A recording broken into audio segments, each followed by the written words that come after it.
1. Realidad brutal número 1. Las condiciones exactas del NDC Brooklyn, el lugar donde se supone que el poder se derrite.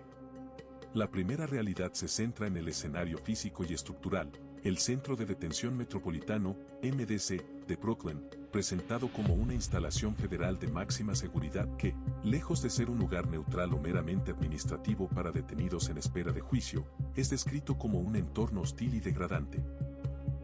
La idea principal es que el contraste entre la vida anterior del protagonista, rodeado de privilegios, escoltas, comidas de lujo y control absoluto, y la vida actual en una celda mínima no es solo un cambio de rutina, es una ruptura simbólica, una especie de desmontaje del personaje a través del espacio. El texto enfatiza que el NDC Brooklyn no sería una prisión común, sino una instalación creada para albergar criminales de alto riesgo. Narcotraficantes internacionales, terroristas, asesinos seriales, mafias y figuras de perfil elevado. Se insiste en la noción de máxima seguridad no como etiqueta burocrática, sino como un sistema de confinamiento duro, concreto, metal, protocolos estrictos, vigilancia constante, y un diseño que elimina cualquier posibilidad de intimidad. Uno de los ejes centrales es la descripción de las celdas, hechas con bloques de hormigón armado, con paredes gruesas, sin ventanas normales al exterior. En lugar de panoramas o vista, se mencionan tragaluces estrechos con vidrio reforzado que apenas dejan entrar luz natural. La cárcel, así, se muestra como un espacio que no solo encierra el cuerpo, sino que recorta el mundo, lo reduce a paredes grises, pasillos y ruido. El relato incluye el tema de la temperatura como una forma de maltrato ambiental, en invierno, frío dentro de las celdas, en verano, calor extremo, con ventilación insuficiente y aire acondicionado inservible en muchas áreas. Se presenta esto como un patrón repetido y no como un incidente aislado. Como ejemplo emblemático, se menciona un evento de 2019 en el que un corte eléctrico dejó a los internos sin calefacción ni luz durante una semana, con temperaturas peligrosas dentro de las celdas. La historia incluye reacciones. Presos durmiendo con toda su ropa, mantas ineficaces, hipotermias y neumonías, protestas y manifestaciones de familiares en el exterior, atención mediática nacional y, finalmente, una demanda colectiva que el gobierno pierde y por la que se pagan compensaciones económicas, aunque el texto subraya que las condiciones no mejoraron de manera sustancial. Para reforzar que no se trata de exageración, se citan testimonios documentados de presos conocidos. Se menciona a Ghislaine Maxwell, quien en documentos judiciales habría descrito condiciones inhumanas y degradantes, cama de acero, colchón extremadamente delgado, ratas en pasillos, agua marrón, comida intragable, luces fluorescentes encendidas todo el día y toda la noche, y un protocolo de revisiones frecuentes donde guardias la despiertan periódicamente con linternas para comprobar que está viva. La idea no es solo mostrar incomodidad, sino una vida sostenida en una vigilancia que impide el descanso profundo. Luego aparece Michael Cohen, ex abogado de Donald Trump, describiendo el ruido constante, la comida repetitiva y el hecho más humillante, el retrete a 1 metro de la cama, sin privacidad, compartiendo el espacio íntimo con un compañero de celda. En ese marco, el texto recalca la noción de no hay dignidad, no como queja retórica, sino como estructura diseñada. Se incorpora también el caso de Sean Combs, Diddy, presentado como detenido desde 2024, cuyo abogado habría descrito el lugar como infierno en la tierra, incluyendo pérdida de peso por mala alimentación, insomnio por ruido, peleas violentas, duchas con moho y agua helada. Y se suma el testimonio atribuido a Genaro García Luna, con una narrativa todavía más dura, amenazas sistemáticas, violencia, incluso homicidios, con guardias incapaces o indiferentes ante la protección real. Todo esto sirve para un punto final, ese es el escenario donde el personaje central duerme, come, defeca y pasa el tiempo. No sería propaganda, sino un retrato respaldado por voces de otros internos famosos o de alto perfil. El lugar se pinta como un mecanismo de destrucción cotidiana. El remate de esta primera realidad es la idea de que el protagonista probablemente está en una zona aún más severa, la unidad de vivienda especial, SU, donde el régimen es de 23 horas adentro, 1 hora afuera. Ahí la celda se describe con precisión, cama de acero atornillada al piso, colchón delgado con plástico que cruje, almohada mínima que se aplasta, manta áspera, retrete sin asiento, lavabo de agua fría, escritorio metálico fijo, taburete fijo. Sin televisión, sin radio, sin objetos personales más allá de fotos aprobadas. El texto insiste en la repetición: ahí se duerme, ahí se come, ahí se usa el retrete, ahí se mira la pared durante horas, y el mundo exterior se convierte en idea lejana. 2. Realidad brutal número 2. La rutina diaria, el reloj como castigo, la monotonía como tortura. La segunda realidad no se enfoca en el edificio como estructura, sino en el día a día, como si el castigo principal no fuera solo estar preso, sino vivir dentro de un guión repetido donde cada minuto pertenece a otros. La narrativa abre con una imagen que funciona como golpe simbólico: la alarma a las 6 de la mañana. No sería un sonido amable, sino una sirena electrónica fuerte, seguida por aumento de luces y órdenes por intercomunicador para el recuento. Ahí el primer detalle clave: el interno debe levantarse, ponerse de pie, quedarse inmóvil, esperar mientras un guardia recorre pasillos, cuenta, registra. El tiempo del recuento se presenta como 20 minutos de quietud obligatoria, donde no se puede usar el retrete ni moverse, y el frío del piso de concreto se siente en el cuerpo. Luego llega el desayuno alrededor de las 6:30 de la mañana, entregado por una compuerta inferior: bandejas de plástico con café aguado o leche reconstituida, pan industrial, margarina, mermelada dudosa, fruta ocasional o cereal genérico. El punto no es describir un menú, sino subrayar su carácter: comida fría, preparada con anticipación, transportada sin conservar temperatura, y el límite de tiempo, 20 minutos, para comer y devolver la bandeja. Se presenta el cumplimiento de reglas como una forma de control: si no devuelves a tiempo, hay golpes en la puerta, gritos, amenazas disciplinarias, y la norma de no guardar comida ni acumular bandejas. Después del desayuno aparece el tramo más psicológico: el tiempo muerto de 7 a 9 de la mañana, cuando no pasa nada. Pero ese nada es precisamente el castigo. Caminar 3 pasos, hacer flexiones si se puede, sentarse en el taburete y mirar la pared, usar el retrete sabiendo que no hay privacidad real. Se describe la sensación de estar observado: cámaras, guardias, otros internos que pasan por pasillos. La exposición permanente reemplaza la intimidad. A las 9 de la mañana, si hay reunión con abogados, se activa el protocolo de traslado. 2 guardias, órdenes estrictas, manos detrás, esposas ajustadas según protocolo hasta cortar circulación, luego salida, arrodillarse, grilletes en tobillos conectados por cadena corta, pasos limitados, caminar arrastrando los pies. El recorrido por pasillos interminables refuerza la idea de que el detenido se convierte en un cuerpo trasladable, un objeto de logística. Las salas de abogados se describen como cubículos mínimos con mesa fija y 2 sillas, con ventana de vidrio blindado para vigilancia. Se insiste en que no hay privacidad acústica total, lo que obliga a abogados a hablar bajo. También se describe la revisión de documentos y la imposibilidad de entregar objetos o noticias. Es un contacto legal, pero restringido, más cercano a un procedimiento supervisado que a una conversación libre.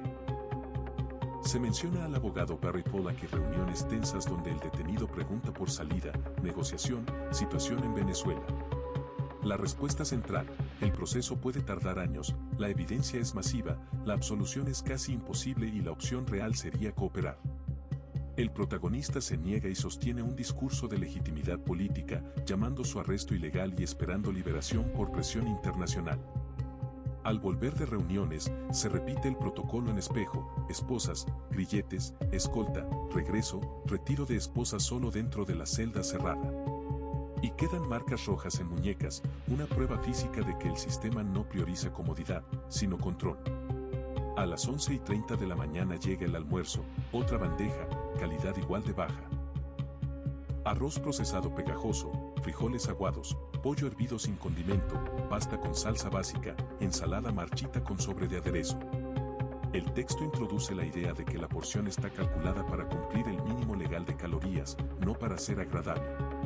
Se insiste: es combustible, no comida. Esto conecta con testimonios de pérdida de peso de presos conocidos, mostrando que incluso cuando abogados presentan fotos comparativas, las evaluaciones médicas tienden a concluir que la pérdida se debe a dieta institucional y estrés, y que se cumplen estándares mínimos. Se contrasta la dieta de lujo anterior, importaciones europeas, vinos, quesos, carnes, langostas, con la dieta actual de bandejas plásticas. Ese contraste funciona como humillación narrativa, no solo perdió libertad. Perdió el mundo simbólico que lo confirmaba como superior. Luego aparece otro bloque de tiempo muerto, mediodía a 2 de la tarde.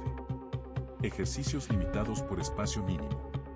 Se habla de que el cuerpo se vuelve lo único controlable, pero incluso esa autonomía está cercada por los metros cuadrados. A las 2 de la tarde, si hay autorización, llega la hora de recreación, esposas, grilletes, escolta y acceso a un patio que es una jaula de concreto con techo de malla, sin equipamiento. Algunos caminan en círculos, otros se sientan, otros hablan solos. El protagonista camina, ve el cielo entre malla, oye sirenas, observa aviones y recuerda la caída abrupta desde palacio a jaula. La recreación no se presenta como alivio real, es un recordatorio del encierro, incluso afuera sigue siendo una caja. A las 3 de la tarde vuelve a la celda, y de 3 a 6 p.m. aparece la franja más larga de vacío, sin televisión, sin radio, sin biblioteca en español. Se menciona que algunos consiguen Biblias en español, otros cartas censuradas con marcador negro, donde quedan visibles solo saludos y despedidas. Se destaca que, según reportes, el protagonista no recibe correspondencia de Venezuela, ni de su esposa, prohibida por ser internos del mismo centro, ni de sus hijos, por temor a monitoreo, ni de figuras políticas cercanas. Nadie escribe, nadie visita. El aislamiento se convierte en abandono. A las 6 de la tarde, la cena, otra bandeja. Arroz, frijoles, pollo procesado o hamburguesa de soya o pescado congelado insípido, jugo artificial. 20 minutos para comer y devolver bandeja. De 6:30 a 9 de la noche, más tiempo muerto, descrito como el peor, luces fluorescentes, ruido creciente, gritos, puertas, alarmas, golpes, llanto, canto.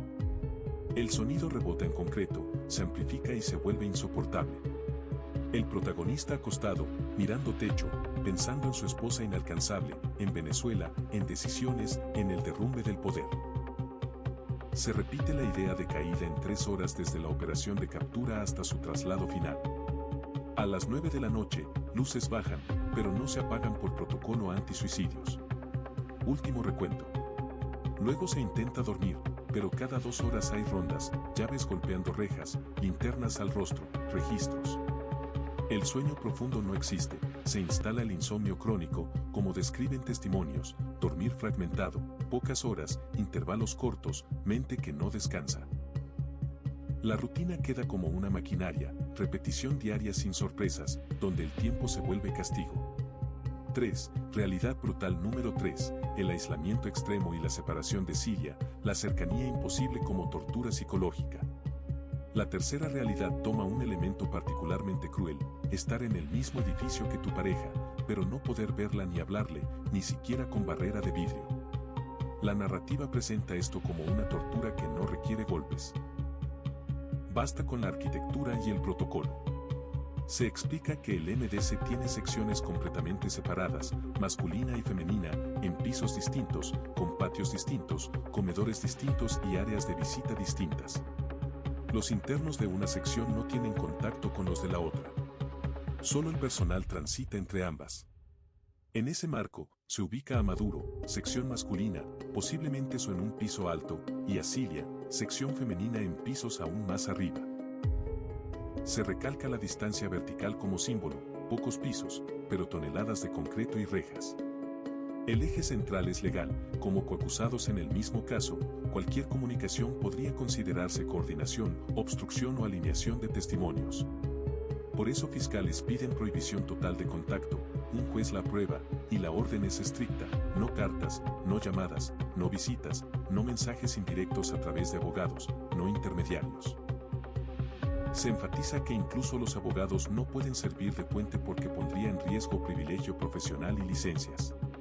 El texto agrega que este tipo de separación tiene precedentes, parejas o coacusados en casos de narcotráfico o seguridad nacional suelen ser separados. Pero aquí hay una diferencia devastadora, en muchos casos están en prisiones distintas. Aquí están bajo el mismo techo. Eso significa que el conocimiento de que la otra persona está cerca, respirando el mismo aire, oyendo las mismas alarmas, pero siendo inalcanzable, añade un componente de tortura mental por proximidad bloqueada. Se describe la incertidumbre, no saber si la pareja está enferma, si la tratan bien, si pierde peso, si duerme, si resiste emocionalmente. Y viceversa. Esa incertidumbre se presenta como una herida permanente.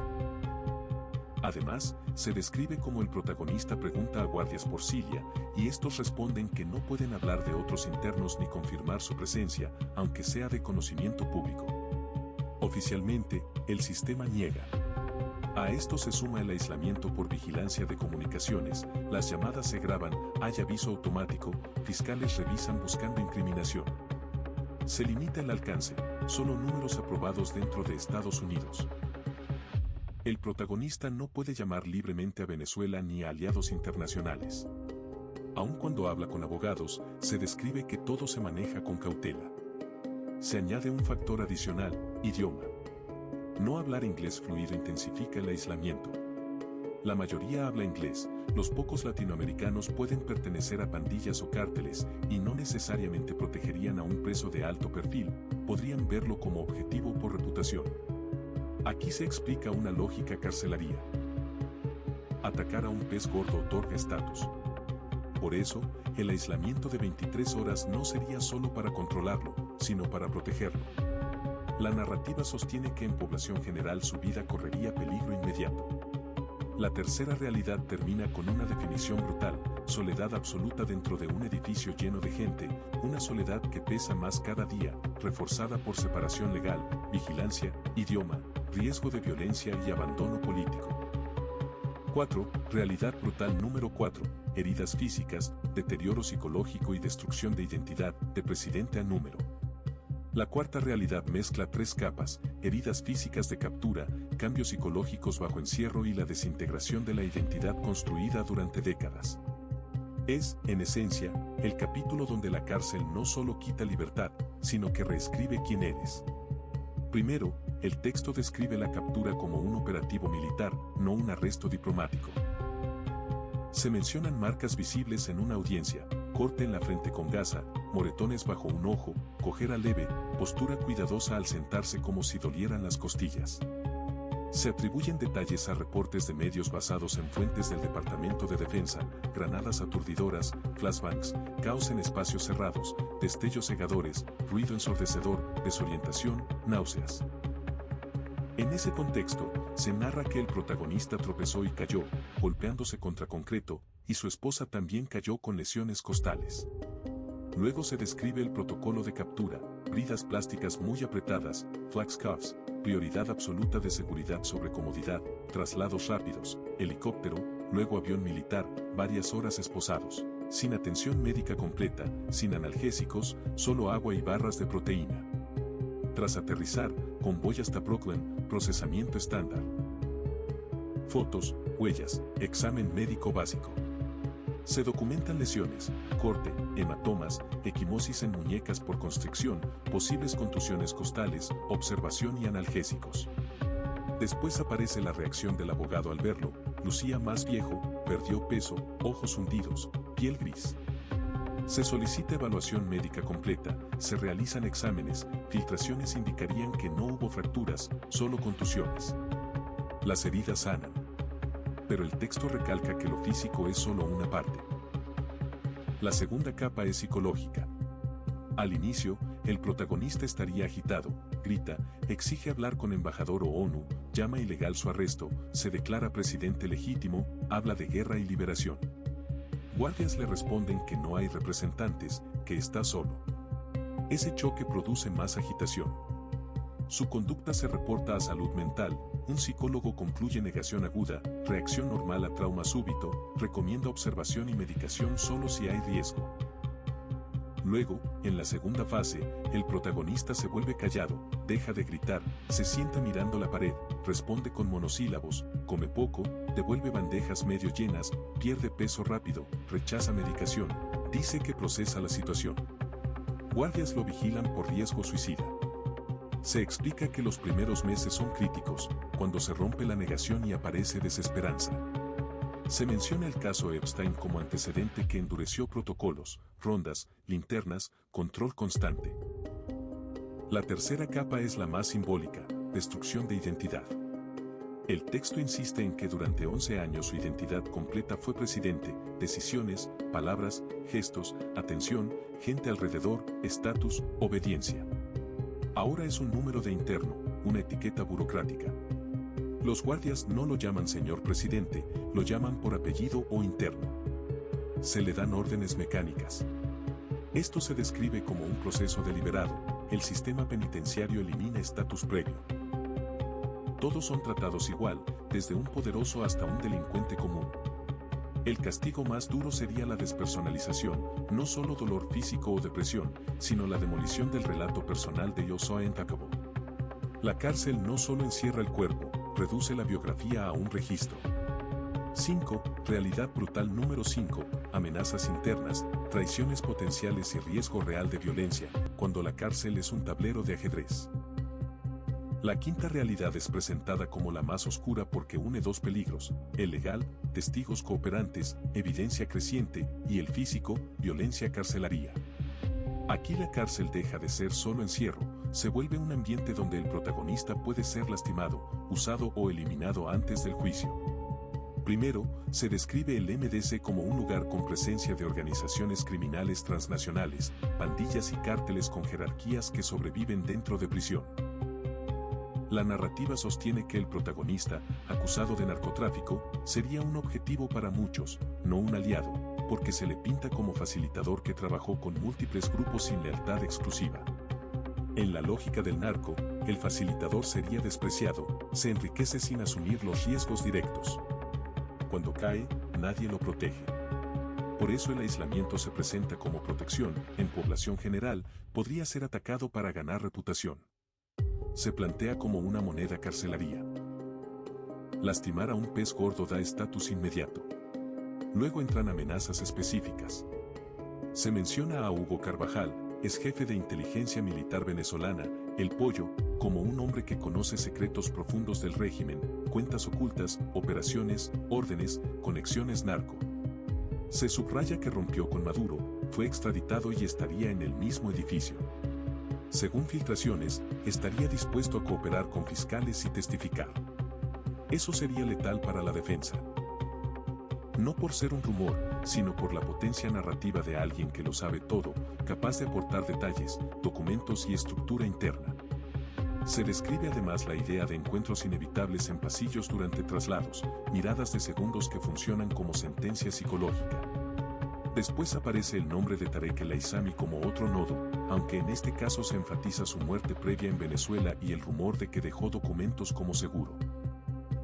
Registros financieros, grabaciones, evidencia. Si existieran y llegaran a fiscales, serían pruebas objetivas difíciles de rebatir. El protagonista viviría con paranoia sobre qué evidencia saldrá en cada audiencia.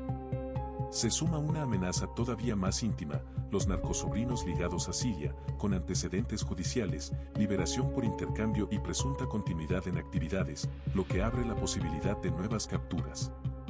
En ese escenario, la narrativa plantea el dilema. Sin poder político que negocie por ellos, su incentivo para cooperar sería alto. Y como tienen cercanía familiar, podrían conocer secretos íntimos que superen incluso a otros testigos. La traición más devastadora sería la familiar. Luego aparece el elemento de múltiples testigos, una fiscal general declara que hay evidencia masiva, documentos, grabaciones, testigos cooperantes y otros decidiendo si cooperan. El plural es clave, no es un solo traidor potencial, son varios. Eso crea un estado psicológico de incertidumbre permanente, no saber quién hablará ni qué entregará. Finalmente, la quinta realidad regresa al peligro físico dentro del MDC, ejemplos de apuñalamientos, asesinatos, motines y tiempos de respuesta de guardias. Se pinta el lugar como un entorno donde la violencia puede estallar y donde los guardias no siempre alcanzan a prevenir. Se describe como cada traslado expone al protagonista a pasillos, miradas de internos, oportunidades de ataque con armas improvisadas. Se plantea incluso la posibilidad de corrupción, un guardia pagado, un sicario, una venganza. Y se añade un componente político, si muere antes del juicio, el caso se cierra, los secretos se van con él, y eso podría beneficiar a muchos poderosos. Si llega a juicio y decide cooperar, podría destruir carreras en varios países.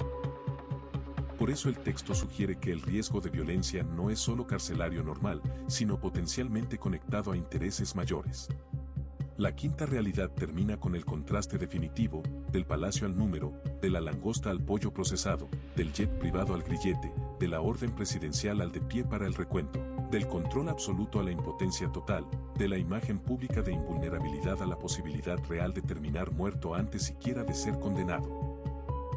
Se cierra con la idea de repetición, mañana, y pasado, y el siguiente día, la misma sirena a las 6, el mismo conteo, la misma bandeja, las mismas 23 horas, las mismas rondas nocturnas, y una historia que aún no termina porque el juicio y audiencias futuras podrían definir si la condena es perpetua o si existe una salida mínima.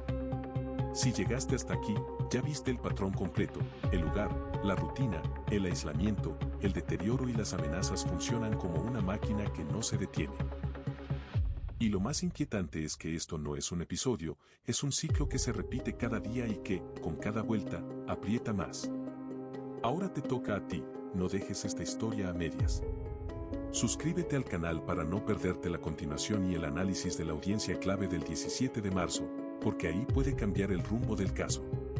Activa la campana para que te avise cuando salga la próxima parte y no te enteres tarde. Comparte este video con alguien que necesite entender cómo se destruye el poder cuando cae dentro del sistema federal. Y déjame en comentarios, ¿cuál de las 5 realidades te pareció la más brutal?